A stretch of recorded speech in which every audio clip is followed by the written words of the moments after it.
We're going to talk about the Biden impeachment inquiry being conducted by Republicans. House Oversight Chairman James Comer recently announced the depositions of James Biden and Hunter Biden and an additional 12 to 15 interviews of other witnesses. And joining us now to discuss, former U.S. Attorney in Washington, D.C., Joe diGenova, and former Chief Counsel of the Senate Intelligence Committee, Victoria Toensing. Joe, I'm going to start with you. I remember when the impeachment proceedings were happening for former President Trump, and I remember the Democrats saying we can walk and chew gum at the same time. They did it. Do you think Republicans need to kind of turn up the heat on this?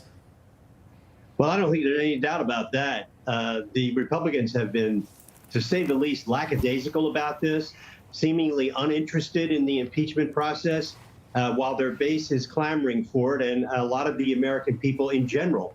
The Republicans have done a very poor job of demonstrating what they are doing to show why you hold a president accountable for malfeasance in office.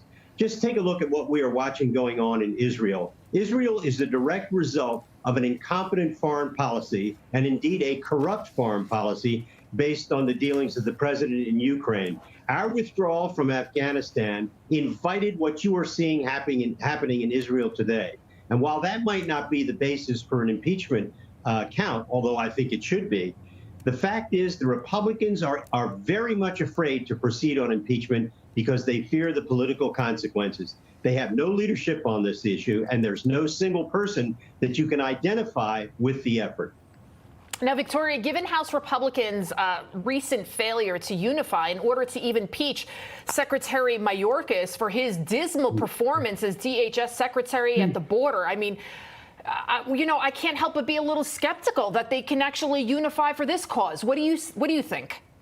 Well, they can't help it because they have some jerks in their membership, like Ken Buck from Colorado, who showed his legal illiteracy by not knowing what the elements of bribery are in a recent op-ed.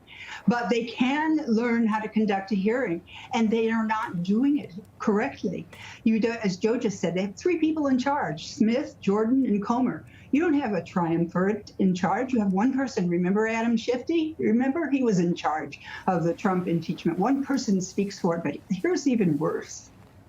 You don't have the 5-minute rule for the members of Congress to be the entire investigative hearing. You go out and you either get outside counsel or you use your inside counsel. You have one person asking questions because they don't have a time limit. They can do follow-up. And I can tell you, having Joe and I actually were co-counsel for a House hearing many years ago, so we know how to do it. And I can tell you, when I had the Benghazi whistleblower, I had a whole series of questions to ask for Republicans to ask, and you just couldn't get it to do it. They were like herding cats. Like,